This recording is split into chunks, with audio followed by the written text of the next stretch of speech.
Hi everyone, thank you so much for joining us today. Today's webinar will be about sketching with references in Clip Studio Paint presented by Pixzeles. Before we continue, I will share some information. The webinar will be approximately 1 hour long. All attendees will be muted. There's a Q&A session at the end in the last 15 minutes. Please use the question panel to share your question, doubts, or any comment that you would like. The chat is mainly used for us to share information, so remember to use the question panel. Also, not all the questions unfortunately will be answered, but we'll try to do our best. This webinar will be recorded and the recording will be shared on social media and will be sent via email to all registrants and attendees.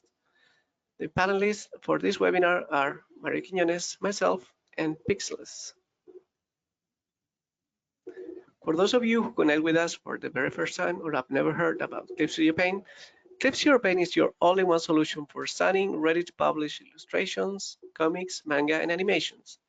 Learn more at clipstudio.net/n and graphicsly.com. Also, if you share your Instagram stories tagging #webinar at pixzeles.art, at graphicsly, at Wacom, and at Clip Studio Official, we'll be sharing your stories.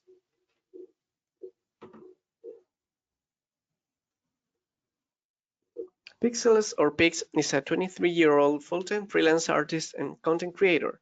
She originally went to university to become a concept artist, but during her studies, as she shared more of her art online, she managed to solidify a presence as an artist and now works fully freelance. Pix works on a diverse range of projects, including commissions, collaborations, and live streams. So with that, I will leave you with Pix and her presentation, Sketching with References in Clip Studio Paint. Thank you so much. Hi everyone. Hello. Hold on 2 seconds. Doing just final checks. Can everyone see the presentation? Is it working, Mario? Are we good to Yes, go? good to go. Thank Amazing. you. Amazing. Perfect. So, hi everyone. My name is Pix, and I've been doing digital art for 5 years now, and I've been freelancing full time as an illustrator since 2023. So I make educational content when I can on my social media platforms, but I also mainly work on client commissions, and I also stream my work process on Twitch. And today I'm going to talk about a very important aspect of my job, and that is sketching. So today, I'm going to take you guys through my process and also explain why sketching is so fundamental to my workflow and directly affects my confidence. So yes, we'll be talking about references, daily sketching, margin of error, line work, line weight, and then we'll end up doing some sketching together at the end. So yeah, so let's start with references, right? I'm sure you guys are familiar with this, and trust me, you're not cheating, you're not taking the easy route when it comes to using references. Professional artists like concept designers, visual development artists, animators use references all the time. And I use references as well for literally every single artwork. I mainly use photo references, which I either find on Pinterest or ArtStation, or even take photos of myself.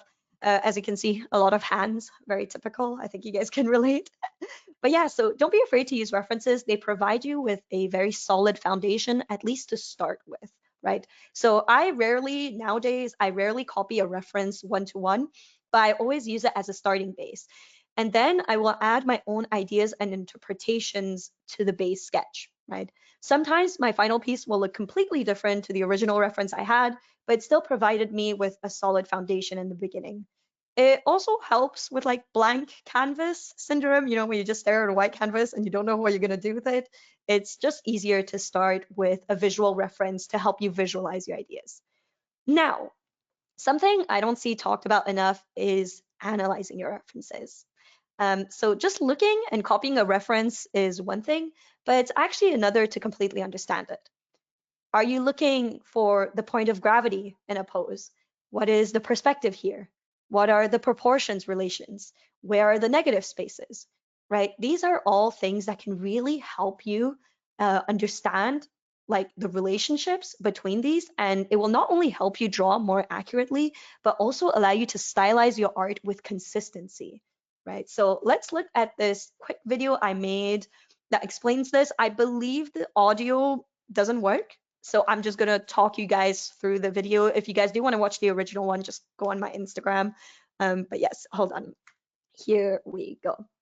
So this is just a Instagram video I did, but where I talk about this concept of analyzing references. And here you will see that I've got this pose and I start with negative spaces, looking for those empty shapes because this really helps. And then the next thing I'm going to focus on is these invisible lines, right? And where I like to start usually is the bottom of the foot and just lining up straight, like you see here. And notice how the edge of the hair, the hand, the hip, and the shoe all perfectly line up in one straight line. Right. So if you can place these four elements accurately in your drawing, then you'll already have the proportions and the balance of your drawing down pretty well. So if you choose to stylize this, as long as you want to exaggerate it, for example, right? As long as you still balance these lines, it will help you keeping that consistency and making sure that your character looks grounded in your pose. So I will do a live demo of analyzing a reference for you. And you know what? It's really trippy. Once you start doing this, you'll start seeing these lines everywhere. The life of an artist, honestly. But yes, and you will see that after you do this once in a while, I recommend doing this in the beginning, like literally go over with red lines. But after a while, you will start paying attention to these without having to do the red lines. But if you're a beginner or if you've never approached this before, just take 2 to 5 minutes before you start drawing to actually analyze your reference. And I promise it'll take you a long way. But now that we've covered references, let's talk about sketching, right? The drawing part. So the two videos I've got right now are from the same sketching session I did on stream. So on the left, the freelance sketch I did was the first sketch I did during that stream. I spent like 45 minutes on it. I was really struggling with it, actually. I redrew it twice as well. I don't think it's that noticeable in the in the time lapse, but okay, are you not gonna replay for me? Sorry, guys. Apparently, this wants to be a bit silly with me. But on the right, however, is the fourth sketch I did after having warmed up for about 2 hours. And this sketch only took me about 15 minutes. You can see how fast I go with it and how much more confident I am when approaching it. I know it's a very subtle difference between the two sketches, but you can really see that the lines are more flowy and have more energy, especially compared to the first sketch where you can see a lot of these fragmented lines that reflect my uncertainty and stiffness because I didn't warm up. It was my first sketch of the day. I was really stiff. I didn't know what I was doing. Okay. And art is very much like a muscle, right? It's like a brain muscle. And warming up will do wonders, just like how you have to warm up before doing exercise, right? And it's very important as well for you to be patient with yourself in that regard. Your first sketch of the day is probably going to be really bad, and even bad is subjective, right? A sketch that I consider bad, like this one, to some people will be like, oh my God, this is really good. Like, what are you talking about? But let's talk about it subjectively. It's really bad, but don't give up after the first sketch. And if your first sketch is really frustrating you and you're like getting really like annoyed with yourself after 30 minutes, just um, just remove it. Just delete it or hide that layer and start a new one. Okay? And I promise it will help. Now let's talk about confidence because I've talked about confidence a few times now. And I'm talking about confidence not in the superficial way, as in like, oh my God, I'm the best artist in the world. Like I'm so cracked, I'm amazing. Not talking about that sort of like positive social confidence. I mean the practical confidence, as in, for example, riding a bike, right? You're confident, well, I don't know, depends on if you can ride a bike or not, I guess, but you're confident if you know how to ride a bike, you're confident that you can do it, right? You don't second guess yourself. If you don't know how to ride a bike, however, that's a whole other thing, right? And I'm going to bring the metaphor of the bike again, but you can relate it to anything, any other skill you had to learn growing up or something like that, right? So you will only build confidence in your skills through consistent practice with time and effort put in. Now, don't get me wrong, of course, like imposter syndrome is very much a thing. I deal with it very often. pretty much dealing with it right now, but it's okay. But it's important to recognize that confidence will go a long way. Okay. Um, and I understand that like one bad sketch, for example, doesn't make me a bad artist. Actually, even the hundreds and thousands of bad sketches don't make me any less of an artist. Actually, it's what makes me an artist, right? It's actually the essential core of being an artist is that we spend so much time and effort doing bad sketches until the point where they start looking good. You know, every single sketch and drawing you do, regardless of what you subjectively think of them, is a step towards improvement. I sketch on stream all the time and I think it's really bad and lots of mistakes. And my viewers will be like, what are you talking about? So, first of all, like I said, art is subjective, right? And then, second of all, mistakes and experience is your stepping stones to growth. They're not failures, they're just experiments, right? And technically, the more you sketch, the more you build that brain muscle, your hands will learn to move with more confidence, right? So this is why I relate it to more of it being an intuitive thing, like riding a bike, right? You don't question yourself when you ride your bike anymore. You just kind of pay attention to the road. It's kind of the same with art, right? And even remember the first time you tried to ride a bike, or the first time you tried to crochet, or learn a language, or learn anything.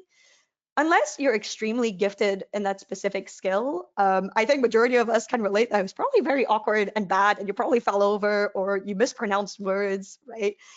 And that's just because you were put outside of your comfort zone. But after practice and putting time into it, your body just knows how to do it better, right? We as humans fundamentally learn through hand-on practice best. And art is one of them too. Though art does take a lot more time and practice than I would say learning how to ride a bike. But I always think about not going out of my comfort zone, but simply expanding it. So the more time you put into this, the more your comfort zone expands, right? And just trust that every single sketch you do is a step forward into improving, whether you can see it or not. Whether you can see it or not, you are improving. But no, speaking of this, I'm sure you guys have heard the quote, you must master the fundamentals in order to in order to break them, right? Which, of course, I do agree with this, and fundamentals are really important. But I think to some extent, this can also be interpreted with confidence that you need to spend enough time on your craft and fundamentals so you can build the confidence and courage to explore those uncharted territories, that you can experiment freely and make mistakes and embrace failures because they are a crucial part of that process. That's something that artists with enough experience understand more than anything, more than anyone else, because they know exactly how much they had to go through those failures to get to where they are. And I do think this applies to life in general as well. Like we as humans inherently learn best from mistakes, but in art, there is literally no repercussions to your mistakes. Like nothing bad's gonna happen if your sketch or if you're having a slightly off art day, your drawings don't look good today. That's really it. You're just learning. You don't have any repercussions. You are just learning. And this leads me to another fundamental I want to talk about, which is the margin of error, right? And I think if you're a beginner, if you haven't heard of this, I will quickly explain it, but this is really important. So I presume the majority of you guys are like me, right? And you want to draw characters. And I promise we will get to actually drawing some characters. But yes.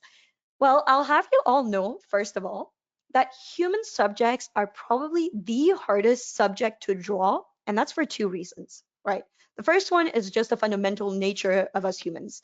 Our anatomy is so complex. We have more than 200 bones and 600 muscles in our bodies, right? And we all know that studying anatomy is like really hard. But on top of that, it's also our familiarity with humans. We have seen humans pretty much every day since the day we were born. We are so extremely familiar with humans that even if something is slightly off, we can notice it, right? This is how you explain the uncanny valley phenomenon, or even the fact that you can recognize your friend from like really far away just from the way they walk, right? You just know, your brain recognizes it. And this leads to me doing another visual explanation, right? So this is a tortoise. You know what, guys? During my practice session, I was calling this lovely gentleman that's staring at me a tortoise, and my Discord people in my Discord had to tell me that's not how I see the name of this animal. But yeah, so a tortoise, right? This tortoise looks completely fine, right? Well, actually, this was the original picture. And to be honest, this to me looks wrong. Like I'm like, the head looks way too small, right? But it's because I don't see tortoises day to day. I don't actually know what they look like. I have a general idea that they look like a turtle or not. But you can imagine that if you did this amount of liquefying on a human body, on a human subject, you would easily be like, oh my god, that head is way too big. The eyes are off, right? Like the nose is slightly too low, or et cetera, et cetera. But because we aren't familiar with the subject on a daily basis, unless you maybe work at a zoo, right? You can't tell. So this leads me to exploring different subjects. You can build confidence and fundamental art skills through forgiving subjects, right? By intentionally choosing forgiving subjects like tree roots, you can create almost like a safer space for experimentation, right? So once in a while, when you feel that frustration, probably when you're drawing characters, just understand that you're trying to draw the hardest subject out there. And there are easier things. There are easier things to draw. They like tree roots are super forgiving. These are some of my old sketches because I did them. And it's a great way to practice fundamentals like line work, form, structure without the pressure of perfectionism and anatomy.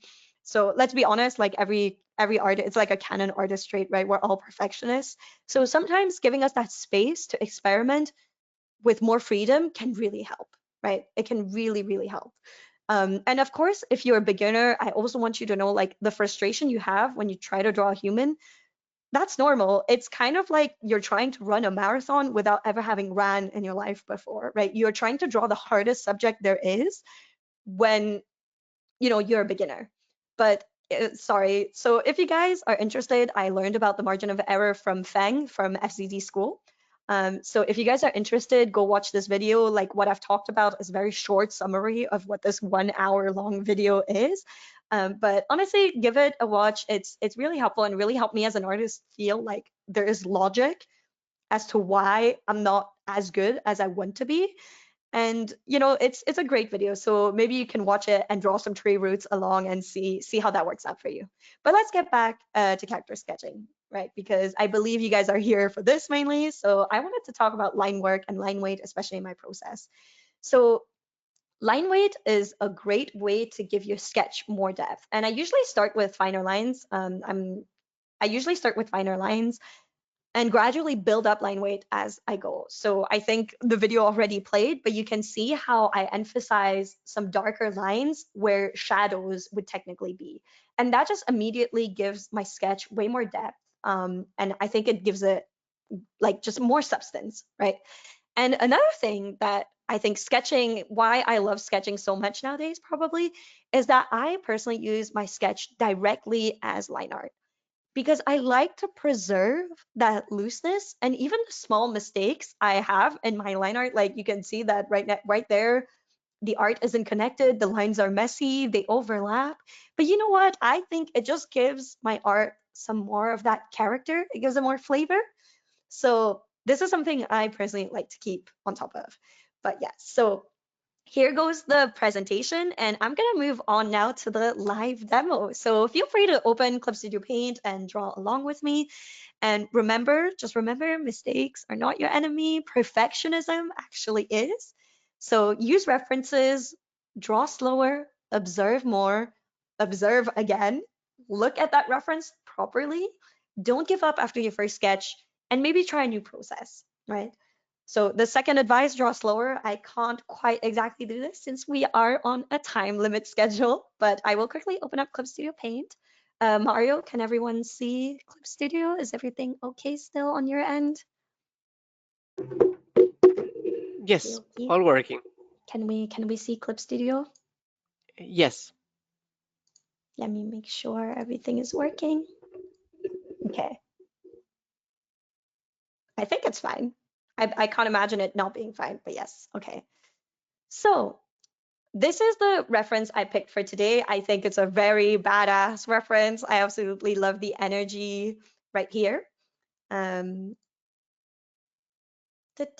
Sorry, I'm just making sure that you guys can actually hear me and see my screen. I think you guys should be able to, but yes.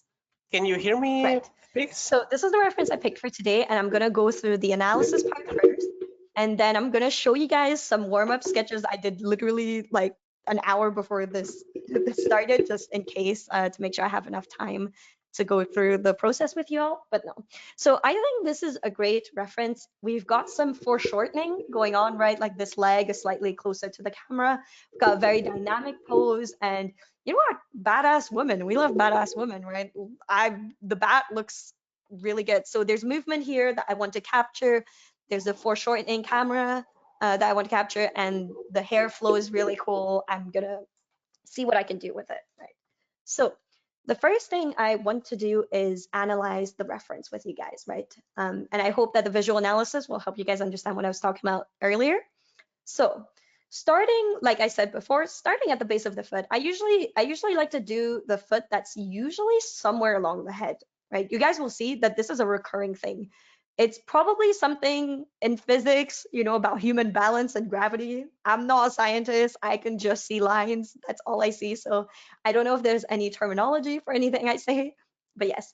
Notice how literally this line perfectly lines up again with the shoulder, the edge of the face, and the edge of the foot, right? Just noticing these things will help you like ground your sketches way better, right? So here's the first example. I usually start with the foot and go somewhere. So usually sometimes if these lines don't come to me, I just kind of use the guide tool like this, right? And I just try to notice if there's any cool elements that overlap with each other that are important. And right here, I see another pretty important one, right? Which is how the hands overlap in the same line as the knee, almost like this is the center of the balance, right? That this triangle right here is the gravity that we've got. And same thing here. Let me see if I can find anything from this foot, right? Is there anything that overlaps here?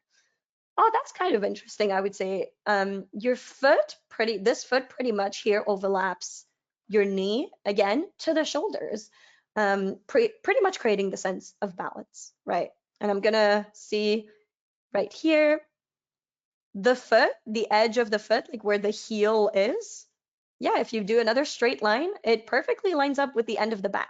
It just happens. I don't know what the science is behind this, but these overlapping lines always come back. No matter what reference you're looking at, you will always find these. And I think it's really interesting. There probably is math behind this, but I hate math. So I'm just going to do the artist version of it, right? So of course, this is a bit more of an analytical breakdown. You can analyze your references in a lot of different ways. Another thing to look at, for example, is the waist to shoulder lines, right? In this way, you can really notice the parallel lines of all the actions you've got going on, and also how, for example, this balance here, again, I think this is meant to be probably more of a red line than a blue line. Um, but you can see that the center of the weight lines up to the hip again, probably because she's putting all that energy and weight into this leg, and it has to travel down from the hip into the legs, right? So this also is helpful, keeps you in mind that you have to like look at these parallel lines and keep this. And then the last one you have is action lines, right? So this is the more fluid lines that you can look for. I think in this pose, especially, it's very noticeable. You've got this lovely curve here, and then it curves again here, and then the arms curve this way. It's what gives this pose this really cool motion, right?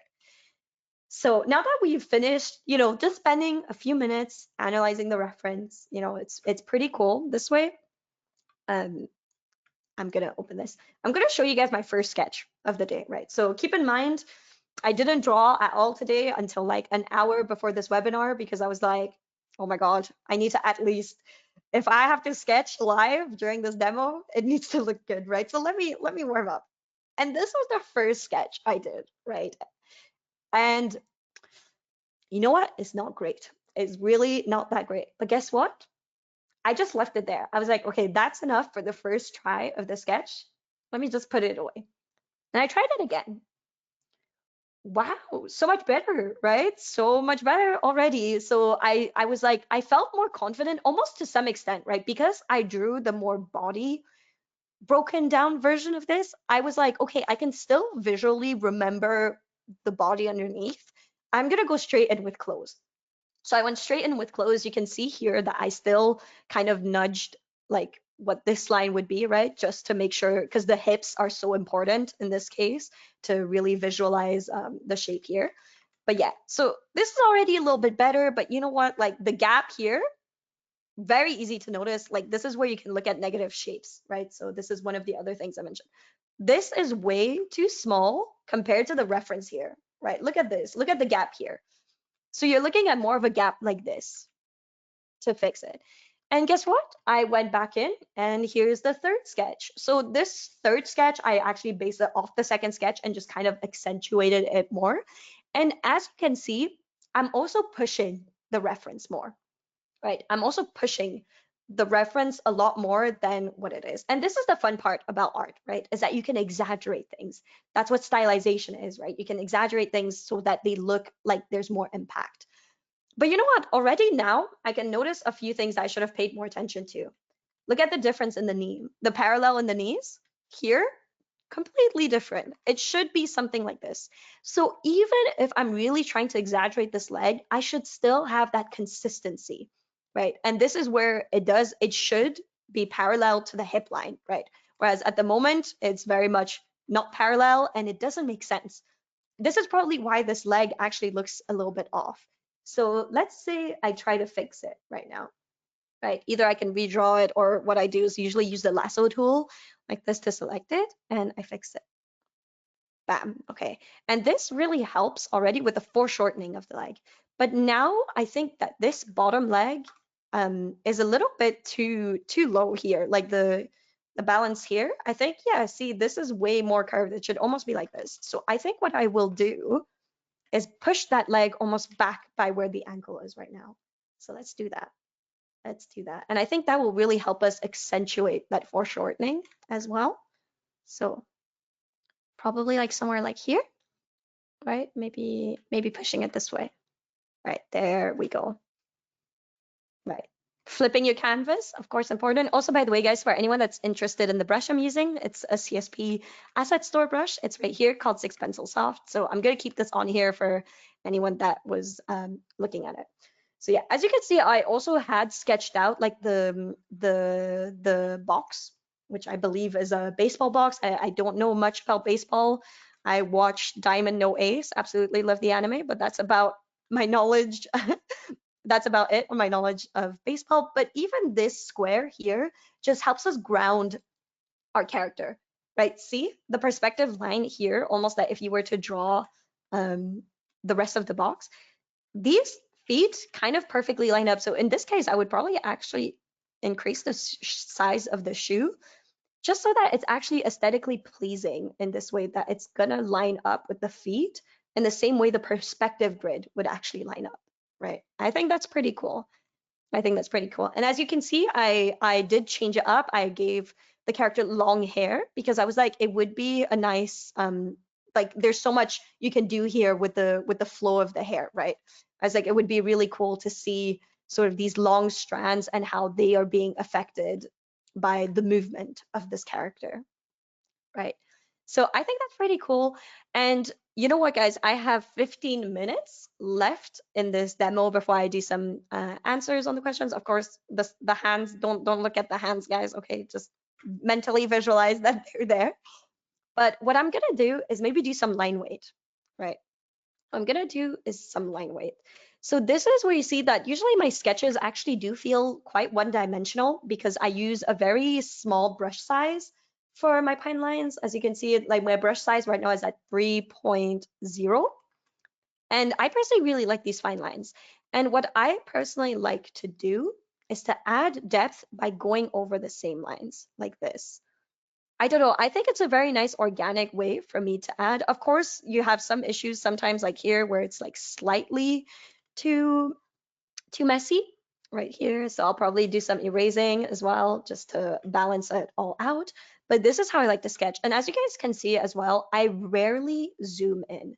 When you're trying to work on like such a full body pose, right? When you're working on such a big full body pose, it's important that you look at the overall shape first before you start working in on the details. There we go. Let me just try and tidy up this knee. Right.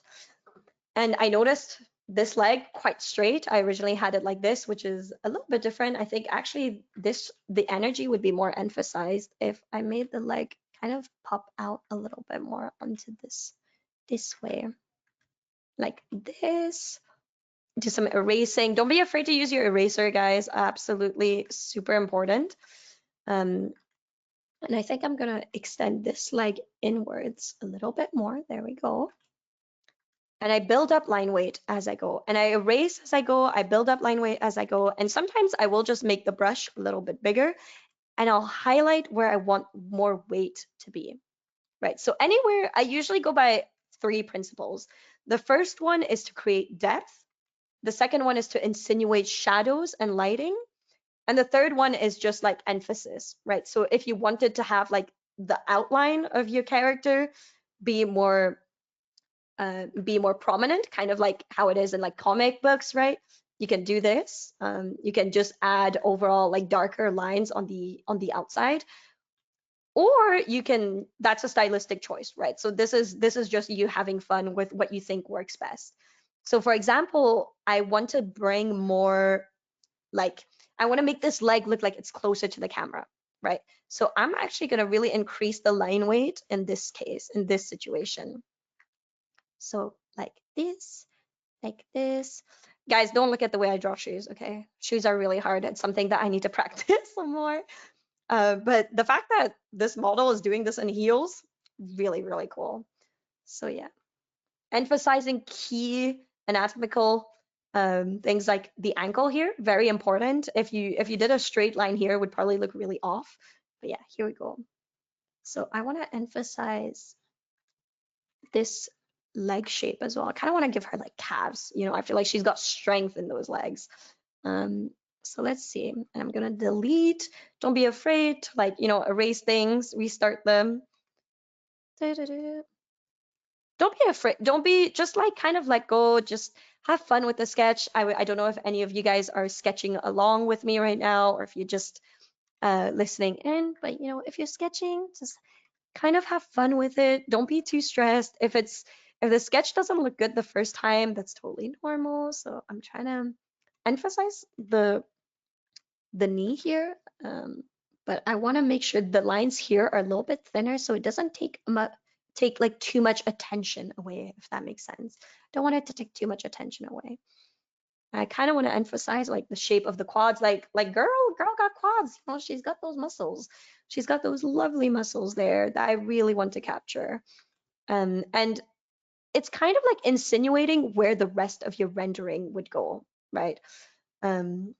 Drawing knees is also like weirdly difficult, but here we go. I'm slowly getting there. Using finer lines on the insides of the character. There we go.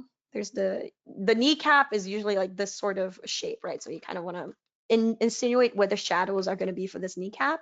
Just slowly work along with it. So I'm gonna again insinuate a little bit more on the lines. I am using Control Z a lot. Don't be afraid to do that, guys. But another tip that I can have for you guys to practice that like perfectionism, right, is actually time yourself with these sketches. Don't spend too long on them. It's almost like practicing, if you guys are familiar with gesture drawings, or also known as life drawings, right, where you draw like live models. Usually those sessions are timed, where the model will pose for you for like anywhere between 30 seconds to 10 minutes, where the model will hold a pose, right? And you only have a set amount of time to draw and to capture the pose.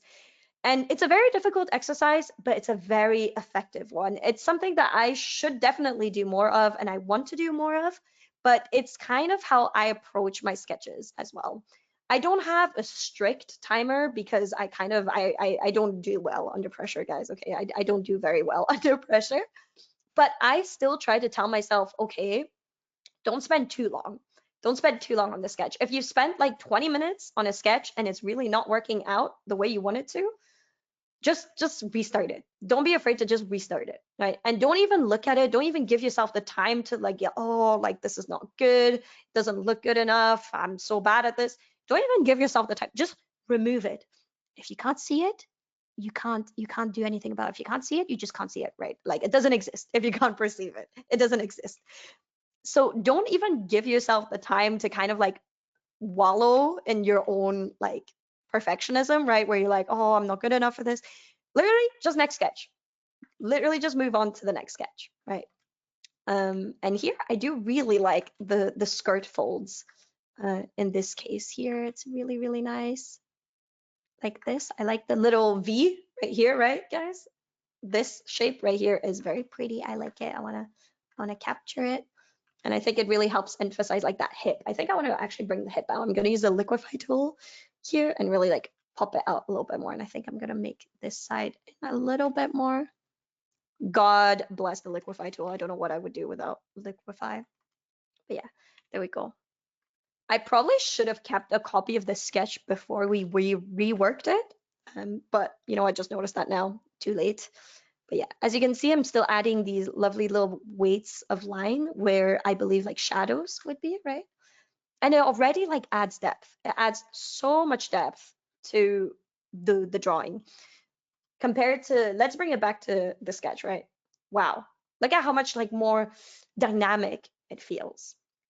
And I think that's what it is. And I'm not focusing on like tiny details right now. Like for example, like none of these clothing folds really make sense, right? I actually can't really see them that well. Let me see. Like I do think like, yeah, the fact that it wraps around the arm here, that makes sense. You kind of have a wrapping situation. So I probably should at least mimic that. Let me go back to my sketch. And there's nothing wrong with going back in your sketch and literally drawing over it, right? You're not tracing, you're just trying to understand what you're working with, right? Like this here, this is the kind of shape. It helps you like visualize the simplified version of it, right? So I think I'm gonna go back and erase this. I wanna stylize the thingy a little bit. I think I wanna pop the shoulder out a little bit more here. Erase this, pop it out. Ta-da. Like that's pretty cool.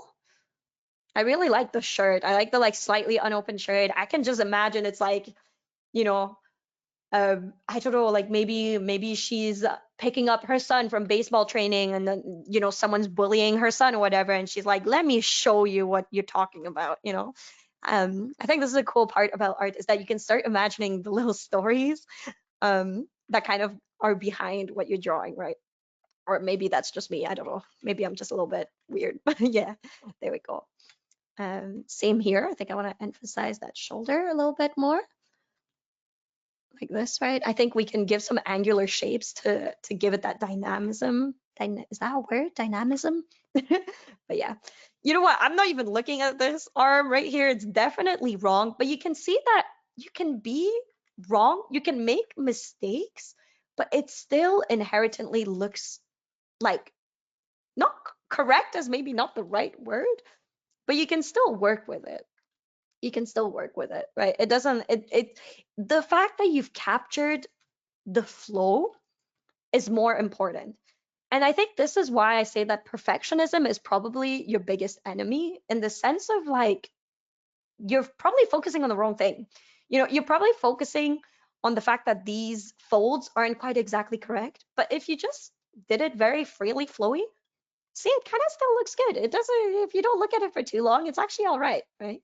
And this is where, again, having the liberty of being an artist is cool. So you guys remember how I talked about negative shapes, right? So I mentioned like this is a negative shape right here. Something that's cool as an artist is that you have the freedom to change your reference, right? So what I want to do is actually add a negative triangle space here because this is going to help us read the pose even better. It's going to help us see that arm here a little bit better in direction with this bat, right?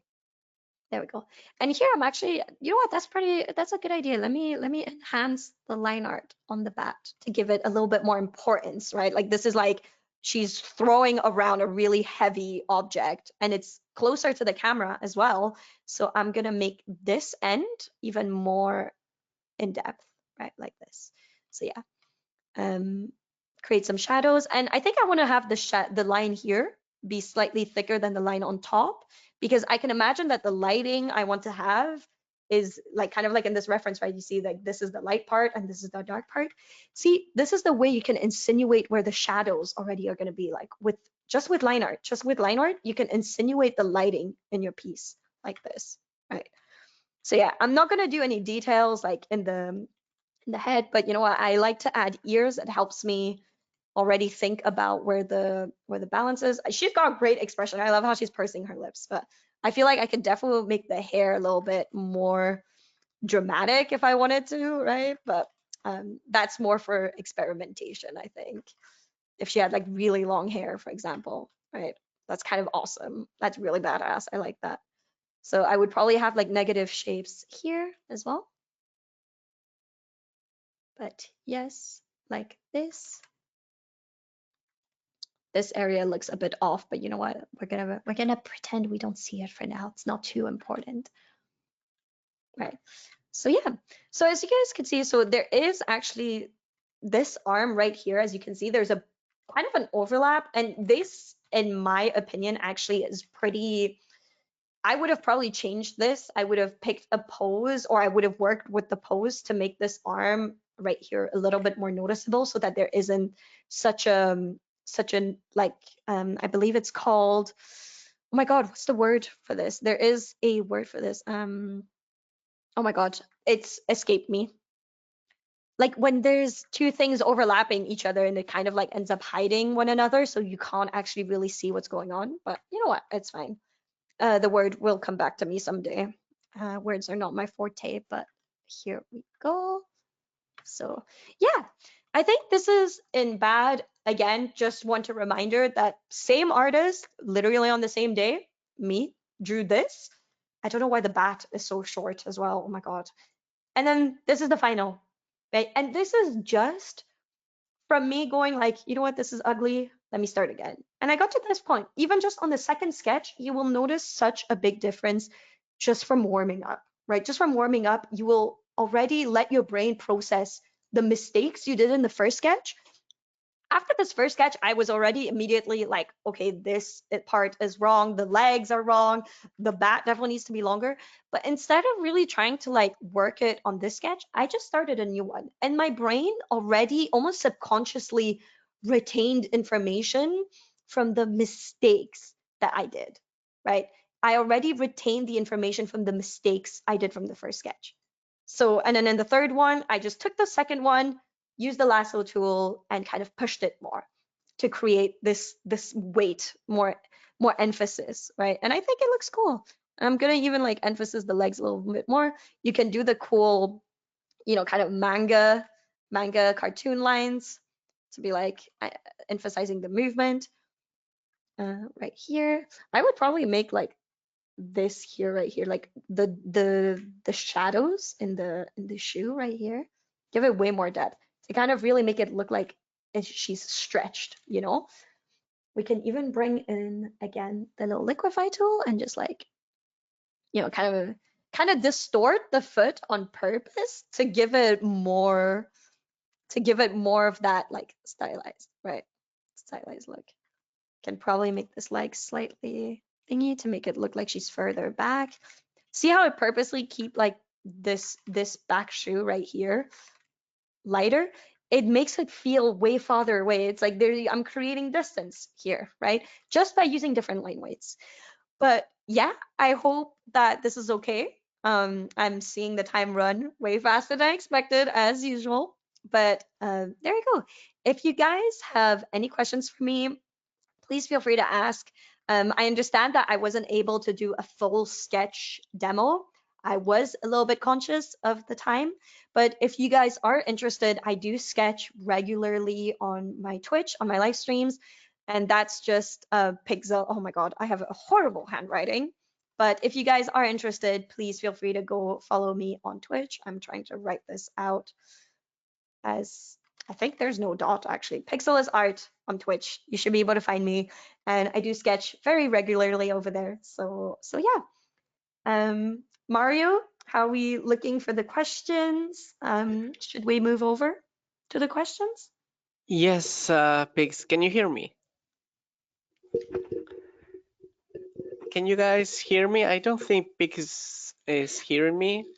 Yes, sorry, so sorry, Mario. I just literally realized that I turned my headset off because I could hear my own video during the presentation, and I was like, oh, I can't hear myself while speaking. So I'm so sorry I couldn't hear you earlier, but I hope everything went all right. Everything went all right, and the audience today has been amazing. Thank all of you for the amazing feedback. I asked the Thank question you. actually on the chat, and everybody's using the question panel. So Amazing, once again, amazing. thank you, Pix, for this very inspiring presentation. Also, we all think that this process of sketching should be a creative one and not a stressful one.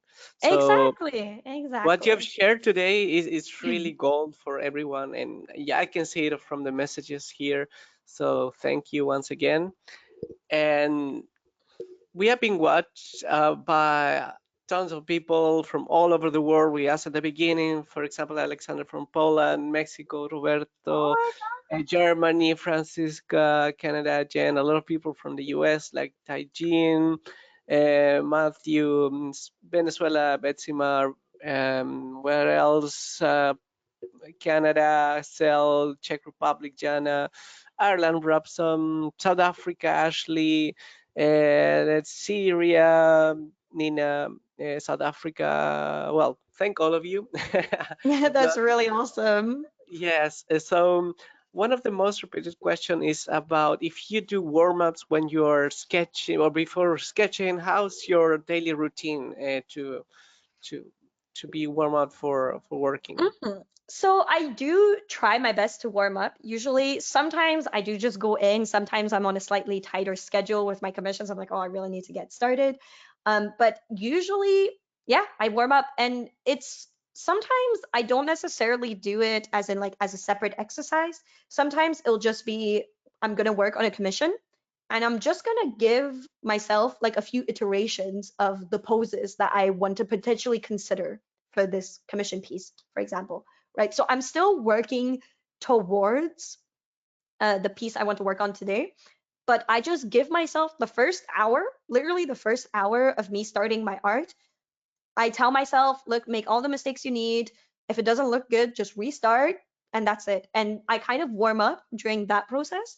But sometimes when I'm on stream, I'll do like sketch requests from my chat. They're like, okay, I'll be like, right, I want to quickly draw a character to warm up today. Who do you guys want me to draw? Right. And then I do a quick drawing of X character.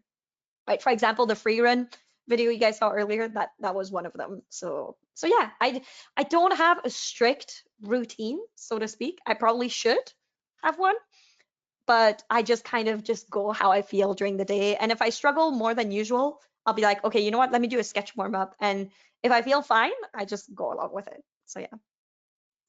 Hmm. And another popular question is about if you ever trace a reference, you put like in a layer below and you use it directly to search the post that you were looking for. I don't usually trace. So you know what? This is a really good question, actually. So what I might do, I'll quickly visually explain it. I wouldn't say it's quite so tracing because I would analyze the reference, like for example, like the red line that I did before, right? And I'll just let that be on the side, right? What I might do is, for example, let me quickly merge these lines together, right? What I might do is just bring just the lines over my sketches, if that makes sense. Because I think to some extent, tracing can be good for learning, but it can often become like a crutch that you end up leaning on. And you are doing the opposite of building confidence because you're relying so much on tracing that you're not actually building your confidence. And the moment someone takes that trace away, you will feel really intimidated by it, right? So, and usually I don't trace it, so to speak, but I will do this where I take the lines or any of the analysis I did. I think even during the demo, right, I did a little bit of, I drew over the reference to kind of understand the close folds, but I just analyze it and then I try to interpret it myself freehand like this. Right, so you can see here very quickly. I know these lines are maybe a little bit overwhelming, but you can see how off it is, right? And that's why this sketch isn't as good. Like I've kind of got some good lines, like the green action lines are kind of there, but not quite. And then I lay it over this one, right? And I'm like, okay, we're kind of there. I've exaggerated the leg a little bit more. And I can see even here, right? So if I expand this, because obviously it's a little bit bigger, I probably could move the feet in a little bit more so that it lines up with the head, because that's how it was originally, right, in the reference. Or what I can do is push the head further back to align to this line.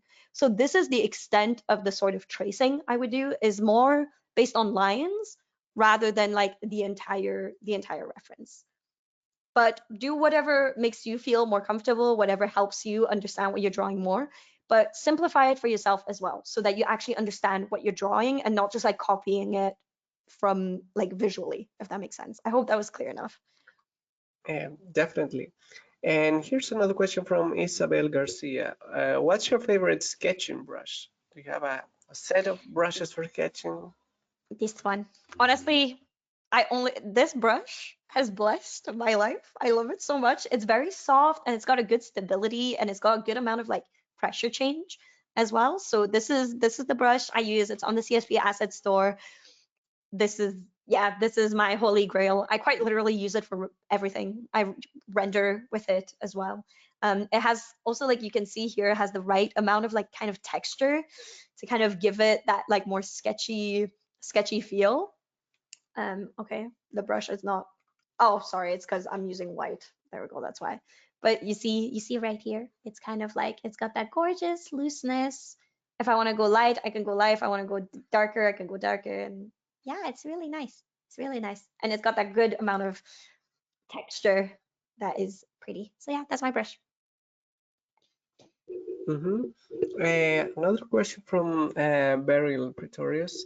What's your process for finding references images? Sometimes I have something in my mind but can't find the post clothes that I'm looking for online. Do you have any keyword or other tips that can help with this? So obviously it depends from your ideas, right? I think it's because I usually don't, I really struggle imagining and envisioning things myself, that I usually start with looking at Pinterest and references. Let me see if I can get a quick Pinterest page open. So yeah, so usually I will let the Pinterest images inspire me. And I think I've kind of trained my Pinterest to give me like these cool, interesting poses, right? Like kind of like my homepage looks very similar to all of this. And I kind of let the images inspire me. But in the case that where you are looking for something specific, right? You definitely should use the relevant keywords. And if you're really struggling to find that perfect pose, honestly, my best advice is just take the picture yourself. Like, go pretend to be a model. No one has to ever see these photos, okay? Just keep them hidden from the world. Um, try and take the pose yourself. I understand that it depends on what you're trying to draw. If you're trying to draw a dragon breathing fire, it's a little bit different. Um, but I very much let my Pinterest and my references inspire me as a base. And then my imagination almost like kicks in once I've got something drawn, once I've got a base in. That's kind of how I let it draw. But I mainly use Pinterest just because I think the aesthetic and the quality of the images is more in line with the sort of art I do. Um, but if you prefer, Google, obviously, or ArtStation sometimes sell like bundles for references specifically as well. So yeah, like a balance of those. And I think, yeah, just ideally the keywords give you what you want, but if there isn't references out there, the best way to do is just either use a 3D model, which CSP has as well, or just take the photo yourself. I think is the most ideal situation. Mm-hmm. And here's another question from April. I know this is a digital process, but do you ever apply this process to traditional sketching? Yes, absolutely. So actually, I believe that this is called, oh, I can't, you know what, guys, today I'm really not remembering names, but this process, especially the ones where you're looking for these straight intersecting lines, actually comes from traditional art, where you would literally put up your pencil and use it as like a, not like a ruler, because you're not really, you are technically measuring at the same time, but you can also use your thumb and just look for these overlapping elements with your pen, right? If like the foot and the head and the shoulders overlap on your pencil, that's a great way to measure it, right? So it does apply in traditional art as well. Actually, I learned this from traditional art, and then you just gotta repurpose it. You can repurpose it in both ways, right? So in digital art, it's easier because you can literally go over it with red line, whereas traditionally you would probably use a pen, which is a little bit less accurate, but it definitely applies to it as well. But I haven't sketched traditionally, I'll be totally honest, haven't sketched traditionally in a long time. I really should. I really, really should do daily like paper sketching. But you know what? Life is life, you know, we kind of busy out here. So yeah. But no, yeah, I hope that's a okay answer. Yep, definitely. And here's another one from Yana. Is it better to set yourself a time limit for each sketch in order to focus on the likeliness, or would you say it's more beneficial to take your time? It depends. Exactly. So this is, I kind of talked about it as well, but just work with whatever works best for you. I don't work with a timer because I don't like feeling too restricted, because sometimes I will be like, oh, this sketch is actually going really well. I kind of want to spend a little bit more time on it. Go for it. But I would say if you're really struggling with a sketch at first, for example, like this first sketch, right? I spent maybe 5 minutes on it and I was like, okay, this is definitely not going where I want it to be. And I just moved on, right? I just moved on. You don't have to set a strict timer. Though, if you're doing gesture line practice, it's common to set a timer so that you don't even have the time to process things. You're just kind of like bashing sketches out like minute after minute to really, really warm up. So if that works for you, go for it. If that's too stressful for you, just don't work with a strict timer, but also don't spend like an hour on a sketch when it's not going the way you want it to go. Okay, don't be afraid to be like, okay, no, this is it. I want to try again. Try again. There is no need to, backtrack or spend an excruciating hour trying to work on a sketch that's just making you unhappy. Just try again, start again. So whatever works for you, you can totally be flexible with this. If you work better with timers, go for it, use timers. But if you think it kind of stresses you out and you would rather have more time, because drawing slower is also important. I think especially beginners think that, you have to draw as quickly as possible because that makes you more skillful or whatever. Like that's not true. Take your time. I had to draw a little bit faster because I had a time limit today because we are on a webinar. But if you're just drawing for yourself, take your time. Literally take your time. And that's why I think don't use a timer, but also be conscious of how long you've spent on the sketch. And if it's just too long, just start again. And that's okay. So yeah. And here's an interesting question from Aliyah. What are your artistic references? Artistic references, so I presume you mean like artists, right? Yep. So yes, so I've said that I don't use artists as references, I would say, in my composition and poses. I That's just because I like to exaggerate and imagine how I would turn, like for example, this into my own art. But when it comes to the rendering part of the art, I absolutely do look at other artists, and I focus more on the effect they've created rather than like the composition or the anatomy, anything like that. So let me actually just go on my Pinterest again. Um, there you go. You guys get a fresh, lovely dog here, cute dogs. For example, let's see this way. Actually, I was very, very inspired by webtoons during my art process. So this is a great example. For example, I really like the full black here. There's just no detail, but the silhouette is enough to indicate this character's like build, right? I also really like how heavy the markers are. Honestly, really awesome. I really like how they drew the eyebrows here, right? Like look at these, the little soft felts. I think that's really cool. And this is the things that I will look at and I'll be like, you know what, maybe I'll try this in my art. But I wouldn't just copy this and redraw it. You could do it. You could do it to learn. But I would say if you are copying an artist one to one when using their references, do credit them. I think that's just good, like ethics, amongst artists. But there is nothing wrong with drawing inspiration from like an artist you see. Like for example, wow, this is gorgeous. I love how sharp the rendering is, right? This looks awesome. And there's probably, I'm like, okay, I might take away the way they use a balance of blended lines and also harsh lines. I think that's really, really cool. Or for example, in another case, like here, wow, that's some really cool hair rendering, right? Maybe I'll take this. So yeah, it really depends. It really depends. But yeah, I hope that that helps. I don't have like a strict artist that I just like this one. I kind of just see what's on my Pinterest and I'm like, oh, that's cool. And I take that away. So yeah. Awesome. And unfortunately, our time is limited. So I wanted to ask you just some final words for anybody struggling with this creative process of sketching.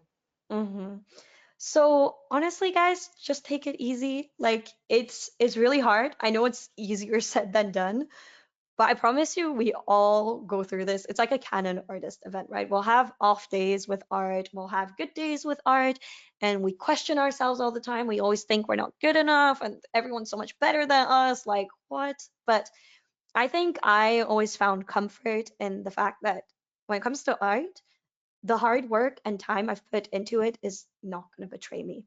Right. And every time you see an artist that's like so cool and can draw amazingly, don't think about it in a way that's like, oh my God, I will never be that good. No, actually, that's genuinely the opposite. It means that with time and practice, that could be you. The only reason that artist is drawing better is just that they've put more time and practice into it, right? That's literally it. Like I think as all artists, we understand now that it's a skill, it's not talent.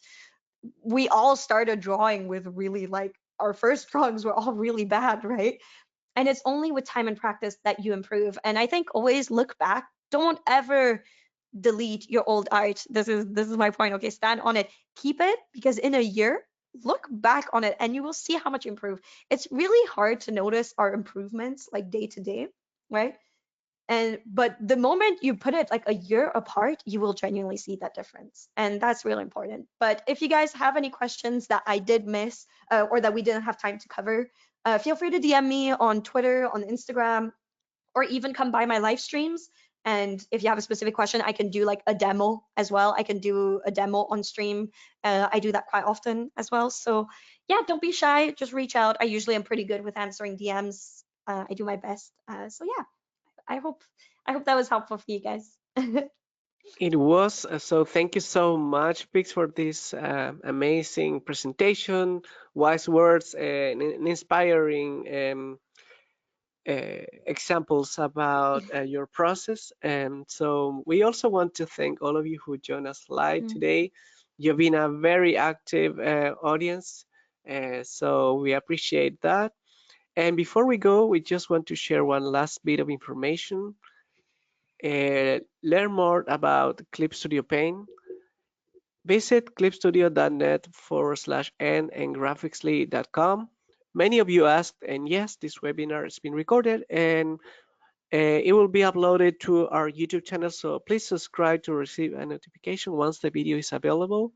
And also, don't forget to follow Pixels on her social media, Instagram, pixzeles.art, TikTok, Twitch, also to watch her live on her own sketches and projects, and Twitter or X, whatever you want to call it. So once again, thank you so much, Pix, for this amazing No, thank you for presentation. having me. Thank you so much. Thank all of you who watch us live and who are watching the recording. So please stay tuned in our social media for more events of Clip Studio Paint to learn more about this amazing illustration software. So we hope to see you next time. Thank you so much. Bye bye. Thank you so much. Bye, everyone.